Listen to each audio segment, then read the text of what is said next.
Hello friends, welcome back to GK Prince Academy. दोस्तों, हम लोग डिस्कस कर रहे थे यूपी लेखपाल के मेंस एग्जाम्स के प्रैक्टिस सेट का। तो आज का उसी का 13वां प्रैक्टिस सेट होगा। ठीक, इसके पहले 12 प्रैक्टिस सेट हो चुका है। जिन लोगों ने वीडियो नहीं देखा तो चैनल पर जाइए, आपको सारे वीडियो मिल जाएंगे, वहाँ से आप देख सकते हैं। ठीक है, इसका प्लेलिस्ट बना दिया है, तो वहाँ से डायरेक्ट सभी एक साथ को जो है आप देख सकते हैं, डिस्कस कर सकते हैं। चलिए आज का वीडियो शुरुआत करते हैं। स्टार्ट करने से पहले अगर आप लोग चैनल पर नए हैं और अभी तक सब्सक्राइब नहीं किया तो चैनल को सब्सक्राइब कीजिएगा, साथ ही साथ वीडियो को भी लाइक करते चलिएगा। पहला क्वेश्चन यहाँ से लेंगे, जीके जीएस करंट अफेयर, साथ में हिंदी और इसके अलावा यूपी स्पेशल और कंप्यूटर के क्वेश्चन सारे इसमें समाहित हैं। ठीक है, किस स्मारक से गौतम बुद्ध ने दुनिया के लिए बौद्ध धर्म अपने दिव्य ज्ञान का प्रचार किया था? तो उस स्मारक का नाम क्या है जिसको आज की डेट में कहा जाता है? तो वो है महाबोधि मंदिर समूह। ठीक है, महाबोधि मंदिर जो है ये कहाँ पर स्थित है? तो ये गया जी में स्थित है। ठीक है, गया जी कहाँ है? बिहार में। तो बिहार के गया जी में ये स्थित है, जिसका निर्माण ईसा पूर्व की 3री शताब्दी में अशोक के द्वारा करवाया गया था। सम्राट अशोक ने इसका निर्माण करवाया था। और ये वर्तमान मंदिर जो है 5वीं या 6वीं शताब्दी में बनवाया गया, जो कि पूरी तरह से ईंटों से निर्मित है। यहीं पर गौतम बुद्ध को वैशाख पूर्णिमा के दिन पीपल वृक्ष के नीचे निरंजना नदी के तट पर ज्ञान की प्राप्ति हुई और वह इसके बाद बुद्ध कहलाए। बुद्ध बनने के पहले इनका नाम था सिद्धार्थ। ठीक है, और बुद्ध बनने के पश्चात सर्वप्रथम तपसु और भल्लिक नामक 2 बंजारों को बोध गया में ही बौद्ध धर्म में दीक्षित किया और बौद्ध धर्म का प्रचार किया। महाबोधि मंदिर जो है समूह को वर्ष 2002 में इसको जो है यूनेस्को द्वारा विश्व विरासत स्थल में भी घोषित किया गया है। तो इम्पोर्टेंट है। अगला क्वेश्चन, क्वेश्चन नंबर 2 है, निम्नलिखित में से किस मुगल सम्राट के द्वारा आगरा के किले का निर्माण करवाया गया था? ठीक है, आगरा में जो किला है उसका निर्माण सन 1565 ईस्वी से लेकर 1573 ईस्वी तक हुआ था और इसका निर्माण अकबर के द्वारा, इसी का कार्यकाल था इस समय। ठीक है, 1556 से लेकर 1605 के बीच में। तो आंसर यहाँ पे बी ऑप्शन हो जाएगा, अकबर के द्वारा इसका निर्माण कार्य करवाया गया था, जिसका निर्माण जो है लाल बलुआ पत्थर से किया गया, इसलिए आगरा का लाल किला कहा जाता है। ठीक है, 1983 में इसे विश्व के यूनेस्को द्वारा विश्व धरोहर स्थल इसे भी घोषित किया गया है, तो ये भी ध्यान रखिएगा। चलिए, कानपुर में 1857 का विद्रोह का नेतृत्व किसने किया था? 1857 का जो विद्रोह था, सिपाही विद्रोह या स्वतंत्रता संग्राम का विद्रोह से कहा जाता है, तो कानपुर का नेतृत्व किया गया था नाना साहब के द्वारा। आंसर बी आप समझिएगा। ठीक है, नाना साहब की ओर से लड़ने की मुख्य जिम्मेदारी तात्या टोपे थी, जिनका नाम था मूल नाम था रामचंद्र पांडुरंग। ठीक है, 1857 का विद्रोह झांसी में जो है रानी लक्ष्मीबाई ने किया था और नेतृत्व इसका, और बिहार में जगदीशपुर के बाबू कुंवर सिंह ने नेतृत्व किया था। लखनऊ से जो है बेगम हजरत महल ने नेतृत्व किया था। इलाहाबाद से मौलवी थे लियाकत अली, उन्होंने किया था इसका नेतृत्व। बरेली में खान बहादुर खान के द्वारा जो है नेतृत्व किया गया था। और फैजाबाद में जो है मौलवी अहमदुल्ला शाह के द्वारा नेतृत्व किया गया था। ठीक है, तो इस तरीके से इसको भी ध्यान में रखिएगा। अगला क्वेश्चन, एलन ऑक्टेवियन ह्यूम यानी कि ए ओ ह्यूम एक सेवानिवृत्त अंग्रेजी आईसीएस अधिकारी था, जिसने किस वर्ष में भारतीय राष्ट्रीय संघ का गठन किया था? ठीक है, भारतीय राष्ट्रीय संघ या भारतीय राष्ट्रीय कांग्रेस, भारतीय राष्ट्रीय संघ की सबसे पहले स्थापना हुई थी, कब हुई थी? 1884 में। इसके बाद 1885 में जो है भारतीय राष्ट्रीय कांग्रेस की स्थापना किया गया। इसी के बाद प्रथम अधिवेशन हुआ। ठीक है, तो आंसर क्या है यहाँ पे? सी ऑप्शन हो जाएगा। जब इसका स्थापना हुआ था तो भारतीय राष्ट्रीय संघ था। दादा भाई नौरोजी ने सुझाव दिया कि इसका नाम भारतीय राष्ट्रीय कांग्रेस कर दिया जाए। तो प्रथम अधिवेशन हुआ 1885 में 28 दिसंबर को। कहाँ पर हुआ था? तो ग्वालियर टैंक में स्थित गोकुलदास तेजपाल संस्कृत कॉलेज में बम्बई में हुआ था। ठीक है, तो यहाँ पे इसकी अध्यक्षता जो थे प्रथम उन्होंने व्योमेश चंद्र बनर्जी थे, जिन्होंने प्रथम अध्यक्षता की थी। कांग्रेस के बारे में जानना है तो पिछला वाला प्रैक्टिस जरूर देखिए, उसमें विस्तार से बताया गया। चलिए अगला प्रश्न, असहयोग आंदोलन क्यों बंद किया कर दिया गया? असहयोग आंदोलन की बात करेंगे तो ये 4 फरवरी, ठीक है, 4 फरवरी 1922 को एक घटना घटित हुई जिसका नाम है चौरी चौरा घटना। ठीक है, चौरी चौरा कहाँ है? ये गोरखपुर में है। चौरी चौरा कहाँ है? गोरखपुर जिले में है, उत्तर प्रदेश के, जहाँ पे एक आंदोलनकारियों का जो है जुलूस निकला था। जुलूस पर पुलिस ने गोलियां चलाई, जिससे जुलूस में शामिल लोग उत्तेजित हो गए और क्रुद्ध भीड़ ने पुलिस थाने पर हमला करके उसमें आग लगा दी, जिसमें 22 पुलिसकर्मी मारे गए। इस घटना की खबर मिलते ही गांधी जी ने आंदोलन वापस लेने की घोषणा कर दी। उस समय असहयोग आंदोलन चल रहा था। उन्होंने कांग्रेस कार्यकारिणी से इस फैसले की स्वीकृति देने की अपील की और 12 फरवरी 1922 को असहयोग आंदोलन समाप्त हो गया। तो चौरी चौरा घटना हो जाएगा यहाँ पे ए ऑप्शन सही। अगला प्रश्न, संविधान सभा की अल्पसंख्यकों की उप समिति के अध्यक्ष का नाम बताइए। अल्पसंख्यक के उप समिति जो थे उनके अध्यक्ष कौन थे, उनका नाम था H.C. मुखर्जी। यहाँ पे आंसर हो जाएगा सी ऑप्शन, ठीक है। ये अल्पसंख्यक के उप समिति के अध्यक्ष थे।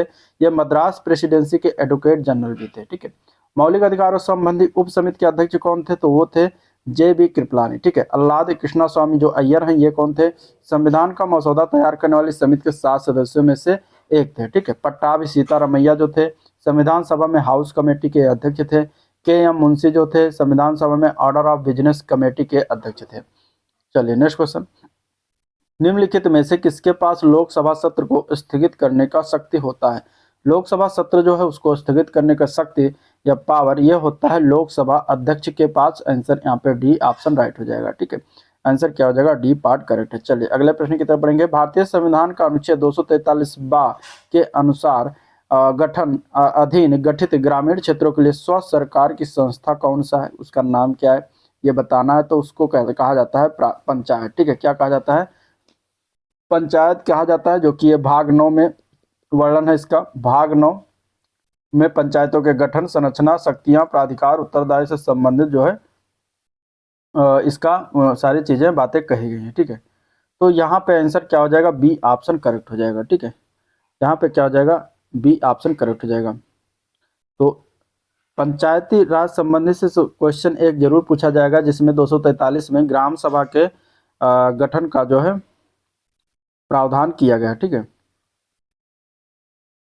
ग्राम सभा के गठन का जो है प्रावधान किया गया है। तो आंसर क्या हो जाएगा, यहाँ पे बी ऑप्शन राइट हो जाएगा। चलिए अगले प्रश्न की तरफ बढ़ेंगे। यहाँ पे बताना है कि कर्क रेखा इनमें से कहाँ से होकर नहीं गुजरती है बताना, ठीक है। कर्क रेखा की बात करेंगे तो देखिए कर्क रेखा की जो है ग्लोब पर विषुवत रेखा से 23 डिग्री 5 मिनट जो है ये क्या है, उत्तरी अक्षांश पर स्थित एक काल्पनिक रेखा। मान लीजिए पृथ्वी है, ठीक है। तो ये हो गया भूमध्य रेखा, तो इधर ये हो गया उत्तर साइड, ये हो गया दक्षिणी बिंदु, ये हो गया उत्तरी बिंदु पृथ्वी। तो ये जो है ये कर्क रेखा होगा। इधर आता है जो दक्षिणी साइड ये मकर रेखा हो जाएगी। तो ये जो ये कर्क रेखा जो है किस पर है, 23 डिग्री 5 मिनट उत्तर साइड है, ठीक है। जो कि काल्पनिक रेखा जो भारत के मध्य से होकर 8 राज्यों से गुजरती है, जिसमें गुजरात, राजस्थान, मध्य प्रदेश, छत्तीसगढ़, झारखंड, पश्चिम बंगाल, त्रिपुरा और मिजोरम से होकर गुजरता है। तो यहाँ पे अब देखिए अगर ऑप्शन, तो ओडिशा जो दिया गया है, ओडिशा ही इसका राइट आंसर है, क्योंकि ओडिशा से कर्क रेखा नहीं गुजरती। अगले क्वेश्चन की तरफ बढ़ेंगे। क्वेश्चन नंबर 10 है, कौन सी नदी पूर्वी चीन सागर में बहती है। पूर्वी चीन सागर में बहने वाली नदी का नाम क्या है, तो उसका नाम है यांगसी नदी। आंसर डी पार्ट करेक्ट है। ये पूर्वी चीन सागर में बहती, इसी नदी के किनारे जो है सभ्यताओं का जन्म हुआ, इसीलिए इसे सभ्यता का पालना घर भी कहा जाता है। यह नदी उत्तरी शंघाई में बहती है। चीन की तथा एशिया की यह सबसे बड़ी नदी है, ये भी ध्यान में रखिएगा, ठीक है। चीन की दूसरी सबसे बड़ी नदी पीली नदी, या फिर उसको कहा जाता है ह्वांग हो नदी, ठीक है। चलिए अगला क्वेश्चन, निम्नलिखित में से किस पारिस्थितिकीय तंत्र में पौधों का जैविक पदार्थ अधिकतम है, ठीक है।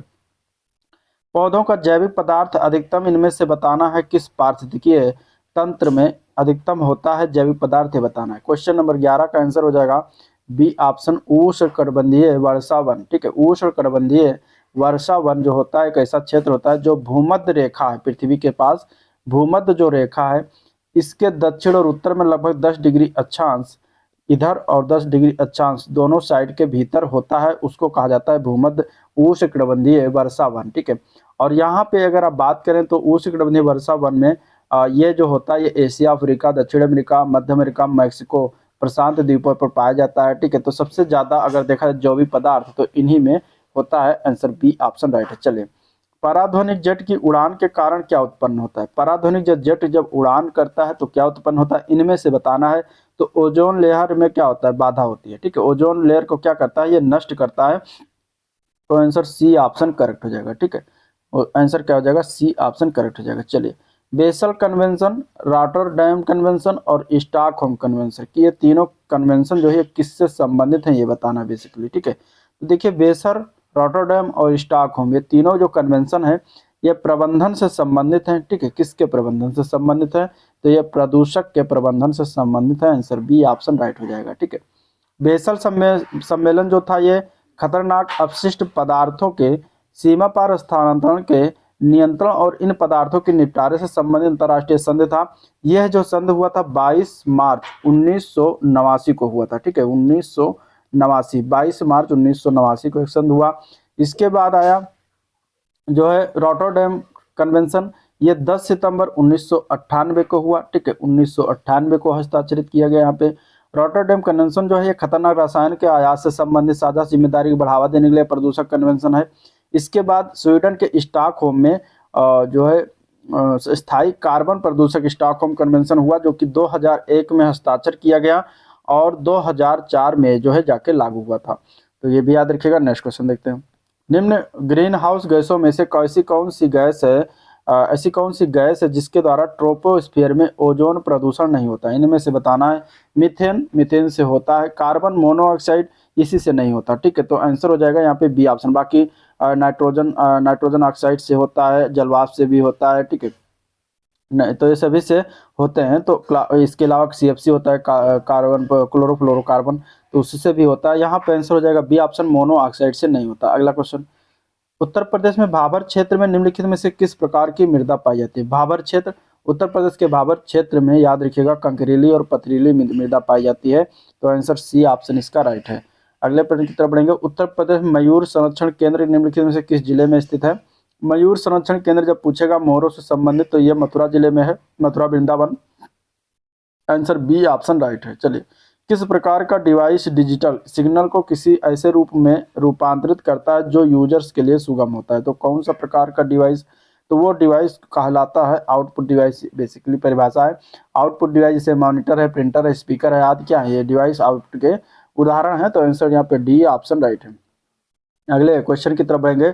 निम्नलिखित में से कौन ओपन सोर्स सॉफ्टवेयर नहीं? इनमें से ओपन सोर्स सॉफ्टवेयर की अगर बात करेंगे तो ऐसे सॉफ्टवेयर को कहते हैं जिसके सोर्स कोड सभी के लिए ओपन हो, जिसमें कोई भी इसके सोर्स को क्या कर सकता है, एडिट कर सकता है, उसमें संशोधन भी कर सकता है। ठीक है, तो ऐसे सॉफ्टवेयर को ओपन सोर्स सॉफ्टवेयर कहा जाता है। उदाहरण में देखें तो लिनक्स हो गया, मोजिला फायरफॉक्स हो गया, ये सभी जो होता है आपका क्या है, ओपन सोर्स सॉफ्टवेयर के उदाहरण। ठीक है, यहाँ पे अगर हम देखें तो माइक्रोसॉफ्ट ऑफिस जो है ये ओपन सोर्स सॉफ्टवेयर का उदाहरण नहीं है। तो आंसर यही बी हो जाना चाहिए। ठीक है, लिनक्स होता है, मोजिला फायरफॉक्स भी होता है, तो ये दोनों होते हैं उदाहरण है। ठीक है, चलिए अगला क्वेश्चन। 1879 में उत्तर प्रदेश के अंतर्गत प्रथम पेपर मिल की स्थापना कहाँ की गई? प्रथम पेपर मिल की स्थापना की बात करेंगे तो 1879 में ये किया गया था लखनऊ में। आंसर क्या है यहाँ पे? बी ऑप्शन राइट है, लखनऊ में किया गया था। क्वेश्चन नंबर 20, उत्तर प्रदेश का राज्य चर्म विकास एवं विपणन निगम लिमिटेड कहाँ स्थित है? उत्तर प्रदेश का राज्य चर्म विकास एवं विपणन निगम की लिमिटेड की बात करेंगे तो ये आगरा में पड़ता है। स्थापना कब हुई? 1974 में हुई, ये भी ध्यान में रखिएगा। अगले प्रश्न की तरफ चलते हैं। उत्तर प्रदेश में पाए जाने वाला मुख्य पदार्थ इनमें से कौन सा है? उत्तर प्रदेश में पाए जाने वाले मुख्य पदार्थों में आपका चूना का पत्थर हो जाता है, डोलोमाइट हो जाता है। ठीक है, इसके अलावा यहाँ पे जिप्सम भी पाए जाते हैं, मैग्नेटाइट है, फास्फेराइट है, बॉक्साइट है आदि के जो है छोटे छोटे भंडार पाए जाते हैं। ठीक है, तो आंसर क्या है यहाँ पे? बी ऑप्शन राइट हो जाएगा। अगला प्रश्न, बेराइट और एंडालुसाइट ये उत्तर प्रदेश के किस जिले में पाए जाते हैं? तो बेराइट और एंडालुसाइट ये दोनों आपके सोनभद्र जिला हो गया। अधिकतर जो जितने भी खनिज लगभग सोनभद्र मिर्जापुर के आसपास के क्षेत्रों में पाया जाता है। तो आंसर यहाँ पे क्या हो जाएगा? सी ऑप्शन करेक्ट हो जाएगा। ठीक है, सी ऑप्शन करेक्ट हो जाएगा। चलिए नेक्स्ट क्वेश्चन देखते हैं। निम्नलिखित में से कौन से सुल्तान है जिसने आगरा और शहर को स्थापना किया था? आगरा शहर की स्थापना इनमें से स्थापना किया गया था सिकंदर लोदी के द्वारा, लोदी वंश का था, और जिसने 1504 में आगरा शहर की स्थापना की थी। तो आंसर क्या है यहाँ पे? डी पार्ट करेक्ट है। चलिए, वर्ष 1909 में जो है आगरा में आयोजित उत्तर प्रदेश संयुक्त जो पहले संयुक्त प्रांत था कांग्रेस के सामाजिक सम्मेलन की अध्यक्षता किसके द्वारा किया गया था? जो 1909 में आगरा में आयोजन हुआ था। तो 1909 में आगरा में जो आयोजन हुआ था ये अगर हम देखें तो ए पार्ट हो जाएगा, मोतीलाल नेहरू के द्वारा किया गया था। तो आंसर क्या है इसका? ए पार्ट, माफ करिएगा ए पार्ट ना हो जाएगा, यहाँ पे आंसर हो जाएगा 1909 का सी पार्ट। ठीक है, लाला लाजपत राय थे जिन्होंने किया था। तो आंसर क्या हो जाएगा यहाँ पे? नहीं, इसका आंसर ए ही सही है। ठीक है, मोतीलाल नेहरू के द्वारा किया गया था। तो ये ध्यान में रखिएगा, आंसर ए पार्ट इसका करेक्ट है। ठीक है, चलिए अगला क्वेश्चन है, अखिल भारतीय किसान सभा की स्थापना कब हुई थी? ठीक है, अखिल भारतीय किसान सभा की स्थापना की बात करेंगे तो यहाँ पे आंसर हो जाएगा सी ऑप्शन, यहाँ पे लखनऊ 1936 में लखनऊ में किया गया था। ठीक है, एन जी रंगा और अन्य किसान नेताओं ने जो है सभी प्रांतीय किसान सभाओं से मिलाकर एक अखिल भारतीय किसान संगठन की योजना बनाई थी और 1936 में 11 अप्रैल को लखनऊ में अखिल भारतीय किसान सभा की स्थापना किया गया। स्वामी सहजानंद सरस्वती इसके अध्यक्ष बनाए गए और प्रोफेसर एन जी रंगा इसके महासचिव जो है बने थे।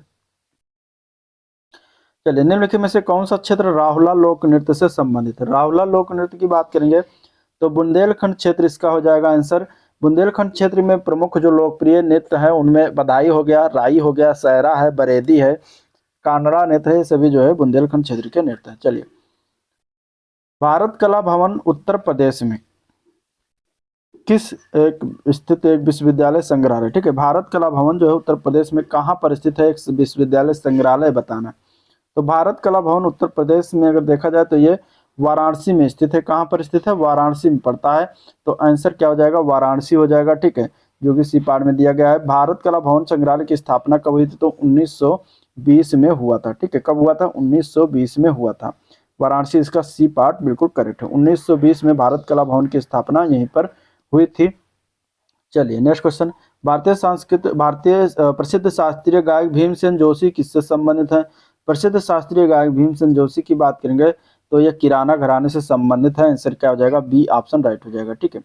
चलिए, नेक्स्ट क्वेश्चन, कार्तिक एक लोक नृत्य है, किस क्षेत्र का आता है, किस क्षेत्र में होता है कार्तिक लोक नृत्य? तो कार्तिक लोक नृत्य जो है बुंदेलखंड क्षेत्र में कार्तिक महीनों में यह होता है। तो आंसर यहाँ पे ए पार्ट हो जाएगा, बुंदेलखंड। क्वेश्चन नंबर अगला, आगरे घराने के उस्ताद विलायत हुसैन खान ने किस उपनाम से कई राग में बंदिशों की रचना की है? तो उस्ताद विलायत हुसैन खान को ख्याल के साथ साथ ध्रुपद धमार शैलियों के भी अधिकार था, ठीक है, और इन्होंने प्राण पिया उपनाम से जो है कई रागों में बंदिशों की रचना की है। तो आंसर यहाँ पे बी पार्ट बिल्कुल राइट है। चलिए, उत्तर प्रदेश में पहली बार 1887 में प्रकाशित होने वाले दैनिक समाचार हिंदुस्तान के संपादक का नाम क्या था? तो हिंदुस्तान के जो संपादक थे उनका नाम था पंडित मदन मोहन मालवीय, इन्हों के द्वारा किया गया था। तो आंसर यहाँ पे सी ऑप्शन राइट है, ठीक है। जिला पंचायत के अध्यक्ष और उपाध्यक्ष का चुनाव कैसे होता है? जिला पंचायत के अध्यक्ष और उपाध्यक्ष का चुनाव जो करा जाता है वो गुप्त मतदान के द्वारा होता है। जो जिला पंचायत सदस्य हैं जो कि जनता के द्वारा जो चुने जाते हैं, ये सभी जिला पंचायत सदस्य ही के द्वारा अपने में से ही एक गुप्त मतदान के द्वारा इनका चुनाव होता है। तो आंसर ए पार्ट हो जाएगा, गुप्त मतदान के द्वारा। चलिए, प्रशासनिक सुविधा के लिए उत्तर प्रदेश में कितने मंडल हैं? उत्तर प्रदेश मंडलों की संख्या की बात करेंगे तो टोटल 18 है। टोटल जिलों की बात करें तो 75 है, ठीक है। तो ये दोनों ध्यान में रखिएगा। चलिए, अगले प्रश्न की तरफ चलते हैं। सांसद आदर्श ग्राम योजना कब लागू हुई थी? तो सांसद आदर्श ग्राम योजना की शुरुआत लोकनायक जयप्रकाश नारायण के जन्मदिन पर लॉन्च किया गया था, 11 अक्टूबर 2014 को। आंसर ए पार्ट राइट है। उपखंड अधिकारी का कार्य क्या होता है? उपखंड के अधिकारी जो होते हैं उनके कार्यों में कार्यपालक अधिकारी से संबंधित कार्य देखता है, दंडनायक से संबंधित कार्य देखता है, राजस्व से संबंधित कार्य देखता है। तो आंसर हो जाएगा डी ऑप्शन, उपयुक्त सभी। गंगा एक्सप्रेसवे की आधारशिला शाहजहांपुर से में प्रधानमंत्री ने कब रखा? गंगा एक्सप्रेसवे की आधारशिला शाहजहांपुर में प्रधानमंत्री के द्वारा ये जो है 18 दिसंबर, ठीक है, 18 दिसंबर 2021 को इसकी नींव रखा गया था, जो कि मेरठ से प्रयागराज तक 12 जिलों से होकर गुजरता है। कमर्शियल बैंक एवं क्षेत्रीय ग्रामीण बैंक ने ग्रामीण किसानों के लिए क्रेडिट कार्ड योजना किस वर्ष से शुरुआत किया गया? क्रेडिट कार्ड योजना की बात करेंगे, ये शुरुआत किया गया था 1998-99 में, ठीक है। तो आंसर यहाँ पे सी पार्ट बिल्कुल राइट हो जाएगा। चलिए, उत्तर प्रदेश में किस प्रकार की मिट्टी अधिकांशतः पाई जाती है इनमें से? ठीक है, तो अधिकांशतः मिट्टी की बात करेंगे यहाँ पे तो बी पार्ट हो जाएगा। जलोढ़ मिट्टी जो होती है उत्तर प्रदेश में अधिकतर यही मिट्टी पाई जाती है। तो बी ऑप्शन राइट हो जाएगा। अर्थशासकीय पत्र के संदर्भ में कौन सा कथन इनमें से गलत है? अर्थशासकीय पत्र के संबंध में जो है यह पत्र अन्य पुरुष में लिखा जाता है, यह गलत है, क्योंकि किसी सरकारी अधिकारी द्वारा अन्य सरकारी अधिकारी या कर्मचारी या फिर गैर सरकारी व्यक्ति को सरकारी कार्य के संदर्भ में किसी खास मामले की ओर ध्यान आकर्षित कराने के लिए या फिर विचार विमर्श करना हो गया या फिर सहमति हो गया, फिर स्पष्टीकरण हो गया, तो इसके लिए जो है व्यक्तिगत स्तर पर लिखा गया पत्र अर्धसंस्कारी पत्र कहलाता है। और ये किस में लिखा जाता है? तो उत्तम पुरुष में लिखा जाता है, ठीक है। उत्तम पुरुष या फिर प्रथम पुरुष में मित्रतापूर्ण भाषा में लिखा जाता है, ठीक है। इसमें अभिवादन तथा संबोधन का विशेष महत्व होता है। तो यही गलत है, बाकी सारे सही है। इसके परिप्रेक्ष्य में अगला प्रश्न, उच्चारण की दृष्टि से संबल ध्वनि का कौन सा वर्गीकरण है? उच्चारण की दृष्टि से संबल ध्वनि के वर्गीकरण की बात करेंगे तो ये संपृक्त ध्वनियों में आता है। आंसर ए पार्ट का राइट हो जाएगा। निम्नलिखित में से शुद्ध शब्दों का विकल्प कौन सा है? इनमें से देखें अगर मतलब शुद्ध शब्दों की विकल्प का कौन सा सही? तो अनुग्रहित इनमें सही लिखा हुआ है, ठीक है। इसके अलावा उपरोक्त, तदोपरांत, ये भी सही लिखा है। ठीक है, ये गलत है दोनों। यहाँ पे अभिशप्त, वाल्मीकि और कौतूहल, कुतूहल ये सही लिखा है, तो आंसर यहाँ पे डी हो जाएगा। ठीक है, आंसर क्या हो जाएगा यहाँ पे, डी ऑप्शन हो जाएगा, ये वाला सही है, बाकी सारे इसमें गलत है। ठीक है, चलिए, तदोपरांत जो है तदुपरांत लिखा जाता है, तदुपरांत न कि तदोपरांत होता है, तो इस तरीके से ये गलत हो जाएगा। उपरोक्त जो लिखा है ये भी गलत है, उपरयुक्त होता है इसका, उपरोक्त जो है गलत है, उपरयुक्त होता है। ठीक है, और इसमें अगर हम देखें अनुग्रहित सही लिखा हुआ है। ठीक है, और इसके अलावा जो अगर हम देखें तो गृहिणी गलत है। गृहिणी कौन में लिखा जाता है, गृहिणी जो है गृहड़ी, गृहड़ी इस तरीके से लिखा जाता है, यहाँ पे छोटी की मात्रा होती है और गा पे री आधा री लगता है इस तरीके से। ठीक है, यहाँ पे ज्योत्सना गलत है। ठीक है, ज्योत्सना जो लिखा जाता है सही रूप से तो ज्योत्सना इस तरीके से लिखा जाता है। ठीक है, आधा ता आधा सा दोनों होता है, यहाँ पे देखिए पूरा सा इसलिए गलत हो जाए, यहाँ पर ये गलत है, यहाँ पर ये गलत है, यहाँ पे ये गलत है। ठीक है, तो यहाँ पे आशीर्वाद भी गलत है, सही वाला डी पार्ट है, बाकी सारे गलत है। नेक्स्ट क्वेश्चन, उत्तम पुरुष सर्वनाम के लिए किस भेद का प्रकार, उत्तम पुरुष सर्वनाम के किस भेद का एक प्रकार है। उत्तम पुरुष सर्वनाम जो होता है यह पुरुषवाचक के अंतर्गत आता है। पुरुषवाचक के 3 भेद हैं, उत्तम पुरुष, मध्यम पुरुष, अन्य पुरुष, तो उसी में आता है आंसर बी ऑप्शन राइट है। चलिए, दाता पुल्लिंग शब्द है तो उसका स्त्रीलिंग क्या होगा, दाता का पुल्लिंग दात्री हो जाता है, आंसर यहाँ पे सी हो जाएगा। चलिए अगला क्वेश्चन, अहेर शब्द का तत्सम बताना। अहेर शब्द का तत्सम शब्द ये जो है कहा है, तद्भव है, इसका तत्सम होता है आखेट, तो आंसर ए पार्ट इसका राइट है। ठीक है, कौन सा शब्द हिंदी उपसर्ग को दर्शाता है इसमें से, देखिए हिंदी उपसर्गों की बात करें तो सजल में अगर हम देखें तो सा उपसर्ग जो है हिंदी के उपसर्ग से योग से बना हुआ है। ठीक है, तो यहाँ पे आंसर क्या हो जाएगा इसका, डी ऑप्शन में ये हिंदी। सरदार में अगर हम देखें तो सर जो उपसर्ग है ये किस प्रकार का है, ये फारसी है। ठीक है, सर उपसर्ग क्या है, फारसी है, तो यहाँ पे आंसर जो होगा डी ऑप्शन राइट है। ठीक है, अगला प्रश्न है, कंदर्प, पंचसर, पुष्पधनवा निम्नलिखित में से किसके पर्यायवाची हैं। कंदर्प, पंचसर और पुष्पधनवा की बात करेंगे तो यहाँ पे 46 का आंसर क्या है, ए पार्ट, कामदेव के पर्यायवाची है। ठीक है, अन्वित शब्द में संधि कौन सी है, अन्वित शब्द में संधि की बात करेंगे तो यहाँ पे इसका हो जाएगा अनु प्लस इत, जो कि यड़ संधि का उदाहरण हो जाता है, तो आंसर यहाँ पे ए पार्ट इसका राइट है। चलिए, मुहावरों का हमें मिलान करना है, यहाँ पे गीदड़ भभकी देना मतलब व्यर्थ हाँकना। ठीक है, व्यर्थ की हाँकना, तो यहाँ पे पहला का चौथा हो जाएगा। गड़ो घड़ो पानी पड़ना मतलब कि लज्जित होना। ठीक है, गुस्सा पीना मतलब कि क्या होता है, क्रोध दबाना, और आवाज उठाना मतलब विरोध करना, तो इस प्रकार ये मिलान करने के लिए भी आ जाते हैं। आंसर यहाँ पे क्या है, 48 का डी पार्ट सही है। ठीक है, 48 का डी ऑप्शन से। नेक्स्ट क्वेश्चन, ब्रज हिंदी की किस उपभाषा के अंतर्गत आती है। ब्रज जो है यहाँ पे अगर देखा जाए तो 49 का सी हो जाएगा, पश्चिमी हिंदी की उपभाषा के अंतर्गत आती है, आंसर यहाँ पे सी ऑप्शन इसका राइट है। ठीक है, पश्चिमी हिंदी के अंतर्गत। अगला प्रश्न देखते हैं, भारत में सामुदायिक विकास खंडों के माध्यम से मरुस्थल विकास कार्यक्रम किस वर्ष आरंभ किया गया, तो यहाँ पे आंसर क्या हो जाएगा, 1977-78 से आरंभ किया गया था। ठीक है, चलिए नेक्स्ट क्वेश्चन, प्राचीन भारतीय ग्रंथ सुश्रुत संहिता में शल्य चिकित्सा यानी कि सर्जरी के कितने उपकरणों का वर्णन मिलता है, तो टोटल अगर बात करेंगे तो टोटल 121 उपकरण यानी कि 100 से अधिक है, तो यहाँ पे आंसर बी पार्ट करेक्ट है। भारत में बाढ़ चेतावनी की जारी करने के लिए मुख्य रूप से कौन सी संस्था जिम्मेदार है, तो इसके लिए केंद्रीय जल आयोग और भारत मौसम विज्ञान विभाग जो है ये जिम्मेदार होता है, तो यहाँ पे क्या है, बी पार्ट इसका राइट हो जाएगा। ठीक है, चलिए, त्रिअकाल किसे कहा जाता है, त्रिअकाल मतलब कि जहां अन्न जल चारा तीनों की कमी हो जाए उसको कहा जाता है त्रिअकाल, और आंसर यहाँ पे सी पार्ट राइट हो जाएगा।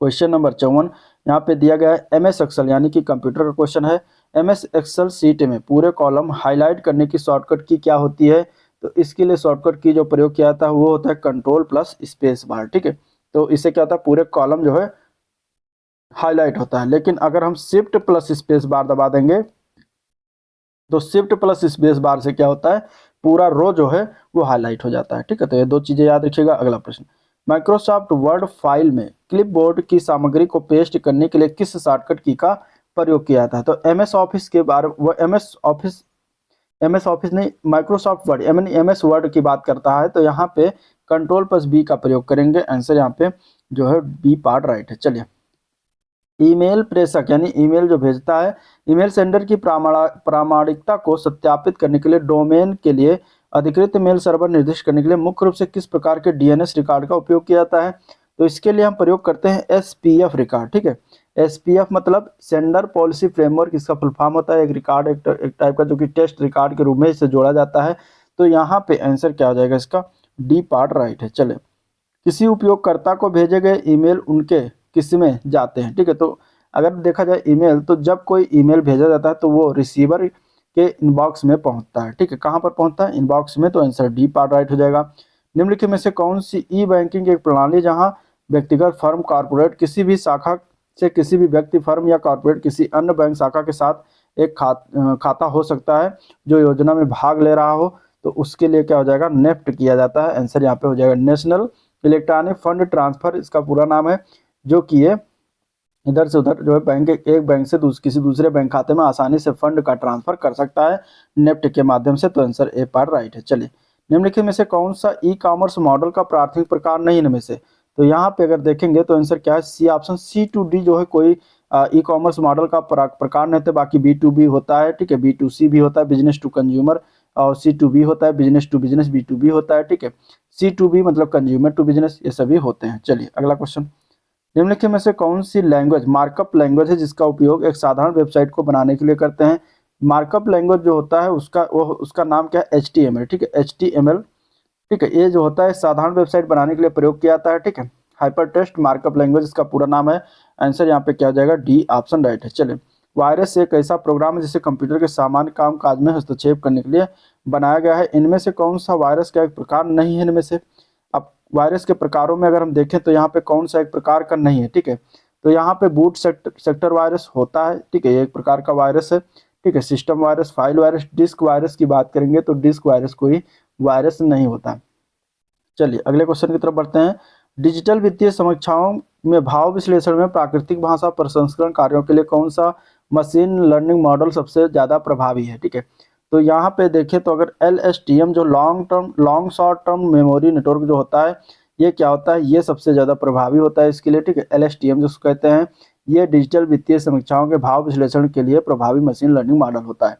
तो यहाँ LSTM याद रखिएगा। अगला क्वेश्चन, असेंबली लैंग्वेज का इस्तेमाल कंप्यूटर की किस पीढ़ी में किया जाता है, ठीक है। असेंबली लैंग्वेज का इस्तेमाल किया गया था कौन सी पीढ़ी में, तो वो थी दूसरी वाली पीढ़ी, ठीक है। दूसरी पीढ़ी जो 1956 से माना जाता है 1963-64 तक, तो इसी में असेंबली लैंग्वेज का इस्तेमाल किया गया था। इस पीढ़ी में ट्रांजिस्टर का प्रयोग किया गया था, ठीक है, ट्रांजिस्टर चिप के रूप में।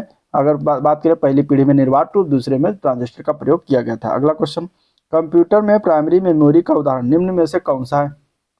प्राथमिक मेमोरी, प्राइमरी मेमोरी, इनमें से अगर देखा जाए तो रैम जो है क्या है, प्राइमरी मेमोरी का उदाहरण, ठीक है। तो आंसर क्या हो जाएगा यहाँ पे, सी ऑप्शन करेक्ट है। चलिए, निम्नलिखित में से कौन सी टेक्निक सबसे पुरानी है इनमें से कंप्यूटर के टर्म में, तो यहाँ पे अगर हम देखें तो ARPANET जो है वो क्या है, सबसे पुरानी, ये एक वाइड एरिया नेटवर्क है, ठीक है, वाइड एरिया नेटवर्क है।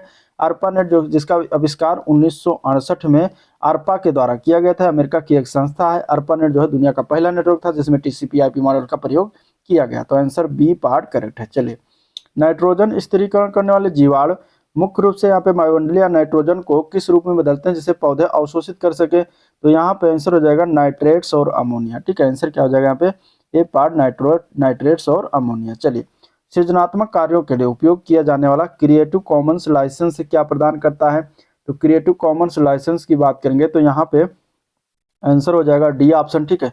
कार्य को दूसरे के साथ साझा करने और उपयोग करने की अनुमति को प्रदान करता है। तो आंसर डी पार्ट करेक्ट है। भूस्खलन रोकने का उपाय क्या होता है, भूस्खलन रोकने के लिए हम वनारोपण करिए, वन को लगाइए, वनारोपण मतलब वन को लगाना भूस्खलन रोकने का प्रमुख उपाय है, ठीक है। सड़कों का निर्माण जो है, झूम कृषि है, भवन निर्माण, ये सभी क्या है, भूस्खलन के कारण है, ये इनसे भूस्खलन हो सकता है, ठीक है। लेकिन वनारोपण यानी पेड़ पौधे लगाने से वन भूस्खलन रोका जा सकता है। चलिए, नैविक और जीपीएस के विकल्प के रूप में विकसित करना एक व्यापक लक्ष्य से जुड़ा है, तो ये क्या हो जाएगा इसका आंसर, तो यहाँ पे क्या होता है, रणनीतिक स्वायत्तता, ठीक है। यानी कि जीपीएस क्या है, एक अमेरिकी प्रणाली है जो संकट काल में इसकी उपलब्धता जो है सीमित की जा सकती है, मतलब अमेरिका रोक सकता है कि हम देंगे या नहीं देंगे। लेकिन नैविक क्या है, नाविक जो है भारत की स्वदेशी नेविगेशन प्रणाली है जिसका उपयोग रक्षा, आपदा प्रबंधन, समुद्री सुरक्षा, नागरिक सेवा आदि में करा जाता है। तो यह जो है क्या है, एक तरीका से ये रणनीतिक निर्णयात्मक जो है स्वतंत्रता का विषय है। तो आंसर यहाँ पे बी ऑप्शन राइट है। अगला प्रश्न, जेजी एक्सपेंशन का मुख्य लाभ क्या है, जो IoT माने इंटरनेट ऑफ थिंग्स को सक्षम बनाता है। जेजी एक्सपेंशन का प्रमुख लाभ बताना है। आईओटी को सक्षम बनाने में जेजी एक्सपेंशन का मुख्य लाभ कम लेटेंसी और हाई बैंडविड्थ होता है। ठीक है, तो यहाँ पे आंसर इसका सी पार्ट बिल्कुल राइट है। चलिए अगले प्रश्न की तरफ चलेंगे। उत्तर प्रदेश में त्रिस्तरीय पंचायत की शुरुआत की गई थी। कब से शुरुआत किया गया उत्तर प्रदेश में, तो यहाँ पे अगर देखें तो बी पार्ट हो जाएगा। उत्तर प्रदेश क्षेत्र समिति जिला परिषद अधिनियम 1961 के माध्यम से, तो आंसर यहाँ पे क्या है, बी पार्ट राइट है। चलिए पीएम सूर्य घर मुफ्त बिजली योजना किस पहल को बढ़ावा देता है, तो पीएम सूर्य घर जो चलाया गया है ये घरों पर सौर पैनल की और मुफ्त बिजली की बढ़ावा देता है, तो आंसर बी पार्ट राइट है। ठीक है, द्विअनुपयोगी तकनीक का मूल स्वरूप क्या है, द्विअनुपयोगी तकनीक जो होती है सैन्य एवं नागरिक दोनों के लिए जो उद्देश्य हेतु प्रयोग किया जाता है, तो यहाँ पे सी ऑप्शन राइट हो जाएगा। ठीक है, चलिए अगले प्रश्न की तरफ बढ़ेंगे। पांगी घाटी भारत के निम्नलिखित में से किस राज्य अथवा केंद्र शासित प्रदेश में स्थित है। पांगी घाटी जो है ये पड़ता है हिमाचल प्रदेश में। कहाँ पर, हिमाचल प्रदेश में चंबा जिला है वहीं पर पड़ती है। इसी घाटी से चंद्रभागा नदी निकलती है। सुंदरबन किस प्रकार के वनों के लिए प्रसिद्ध है, सुंदरबन जो है, सुंदरबन में क्या है, मैंग्रोव वन, तो आंसर ए पार्ट हो जाएगा, मैंग्रोव वन के लिए प्रसिद्ध है। ठीक है, नेक्स्ट क्वेश्चन, जन्म दर से क्या अभिप्राय है। जन्म दर की बात करेंगे तो यहाँ पे डी पार्ट जो है, किसी एक वर्ष में प्रति 1000 की जनसंख्या में जन्मे जीवित बच्चों की संख्या को जन्म दर कहा जाता है। ठीक है, सितंबर 2025 में आयोजित हॉकी एशिया कप महिला वाला 2025 का विजेता देश का नाम बताना है, और ऑप्शन कुछ इस तरीके से दिया गया है, तो यहाँ पे आंसर क्या हो जाएगा इसका, तो बी पार्ट हो जाएगा, चीन ने जीता था। ठीक है, किसने जीता है, चीन के द्वारा जीता गया था जो महिला एशिया कप था, और भारत जो इसमें उप विजेता रहा था। अगला प्रश्न, जून 2025 में उत्तर प्रदेश किस जिले से नव्या पहल की शुरुआत की गई। नव्या पहल की बात करेंगे तो सोनभद्र इसका राइट आंसर हो जाएगा। ठीक है, नव्या पहल की शुरुआत सोनभद्र में किया गया था। अगले प्रश्न की तरफ चलते हैं। अप्रैल 2025 में टाइगर ट्रायम्फ 2025 अभ्यास भारत और किस देश के बीच हुआ, तो आंसर सी ऑप्शन हो जाएगा। ठीक है, अमेरिका में हुआ था। ठीक है, तो सी पार्ट हो जाएगा। नेक्स्ट क्वेश्चन देखते हैं। अप्रैल 2025 में चर्चा में रहे हुस्कुर मधुरमा देवी यात्रा का संबंध किस राज्य से है। ठीक है, तो यहाँ पे आंसर क्या आ जाएगा, 80 का ए पार्ट हो जाएगा, ये कर्नाटक से संबंधित है। आंसर क्या है, ये पार्ट करेक्ट है। ठीक है, कर्नाटक के बेंगलुरु में मधुरमा देवी मंदिर स्थित है, जो कि अप्रैल माह में शक्ति की देवी मधुरमा की पूजा की जाती है, जिसमें हुस्कर मधुरमा देवी जाता का आयोजन होता है। क्वेश्चन नंबर अगला, अप्रैल 2025 में अपनी विधानसभा की कार्यवाही का आयोजन सांकेतिक भाषा में करने वाला पहला राज्य कौन सा है, तो यहाँ पे आंसर क्या हो जाएगा, बी पार्ट हो जाएगा, पंजाब हो जाएगा। ठीक है, आंसर क्या हो जाएगा, बी पार्ट पंजाब हो जाएगा। चलिए नेक्स्ट क्वेश्चन देखते हैं। निम्न में से कौन सी नीति आयोग की शासी परिषद के भाग नहीं, इनमें से, तो इसमें अगर देखा जाए सभी राज्यों के मुख्यमंत्री नीति आयोग के अंतर्गत आते हैं। ठीक है, इसमें अगर देखें तो दिल्ली और पुदुचेरी के मुख्यमंत्री आते हैं। राज्यों के राज्यपाल दिया गया है, जो कि ये सम्मिलित नहीं होता। अंडमान निकोबार द्वीप से लेफ्टिनेंट गवर्नर आते हैं, तो आंसर हो जाएगा सी ऑप्शन। चलिए, राजकोषीय उत्तरदायित्व एवं बजट प्रबंधन अधिनियम भारतवर्ष में कब पारित किया गया, तो यह पारित किया गया था वर्ष 2003 में। आंसर क्या है, डी पार्ट राइट हो जाएगा। ठीक है, निम्नलिखित में से कौन सी एक संस्था विदेशी वाणिज्यिक उधारी को नियमित करती है, तो डी ऑप्शन है, भारतीय रिजर्व बैंक है, जो कि ये करा जाता है। दो प्रमुख कार्य हैं भारतीय रिजर्व, एक तो नोट का निर्गमन का कार्य और सामान्य बैंकिंग का कार्य, तो ये आंसर क्या है, यहाँ पे डी ऑप्शन राइट है। कृषि मूल्य आयोग की स्थापना कब कौन से वर्ष में किया गया था, कृषि मूल्य आयोग की स्थापना वर्ष 1965 में किया गया था। ठीक है, जिसको इंग्लिश में CAP शॉर्ट फॉर्म में कहा जाता है, और ये जो है क्या करता है, मूल्य निर्धारण के लिए मूल्य निर्धारण करता है हर साल, जिसने सर्वप्रथम गेहूं का न्यूनतम समर्थन मूल्य जो है निर्धारण किया गया था। अभी 1985 में इसका नाम बदला गया, अब बदलकर कृषि लागत एवं मूल्य आयोग कर दिया गया।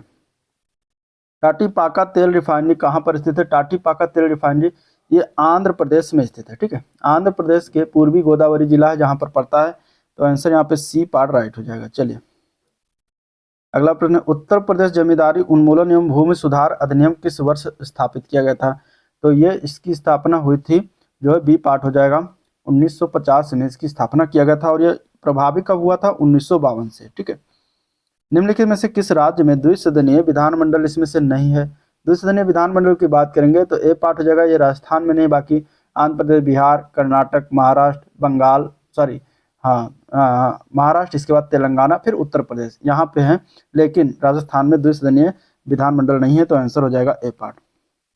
इनमें से कौन सा आधुनिक कंप्यूटिंग में कृत्रिम बुद्धि यानी कि AI जिसको कहते हैं एक सामान्य अनुप्रयोग है कृत्रिम बुद्धि का, AI का, तो एआई का एक सामान्य अनुप्रयोग चैटबॉट्स होता है, ठीक है। चैटबॉट्स हो गया जो कि आधुनिक कंप्यूटिंग में एआई का एक सामान्य अनुप्रयोग है इसमें, तो यही आंसर हो जाएगा बी पार्ट। उत्तर प्रदेश में मिलेट्स माने श्री अन्न को बढ़ावा देने का प्रमुख कारण क्या है? मिलेट्स माने मोटे अनाज। तो मोटे अनाज को बढ़ावा देने का उत्तर प्रदेश का प्रमुख उद्देश्य, क्योंकि यहाँ पे कम जलगहन जल और जलवायु परिवर्तन के अनुरूप स्वास्थ्य एवं जलवायु अनुकूल कृषि को बढ़ावा देना, उत्तर प्रदेश सरकार इन्हें सतत कृषि से जोड़ रही है। तो इस प्रकार आंसर क्या हो जाएगा? स्वास्थ्य एवं जलवायु अनुकूल कृषि है, तो आंसर यहाँ पे बी ऑप्शन इसका करेक्ट है, ठीक है। अगले जो क्वेश्चन है 90 से लेकर 100 तक, वो आपके पाई ग्राफ और चार्ट ग्राफ हैं, जिसको हम एक अन्य वीडियो में इसको डिस्क्राइब करेंगे। तो आज का ये था ओवरऑल वीडियो जिसको हम लोगों ने देखा, डिस्कस किया। अगर वीडियो पसंद आया तो लाइक करिए, चैनल को अभी तक सब्सक्राइब नहीं किया तो सब्सक्राइब कीजिएगा, साथ ही साथ शेयर भी करते चलिएगा, ठीक है। और आज का वीडियो पर एंड करते हैं, मिलते हैं नेक्स्ट वीडियो में, तब तक के लिए थैंक यू।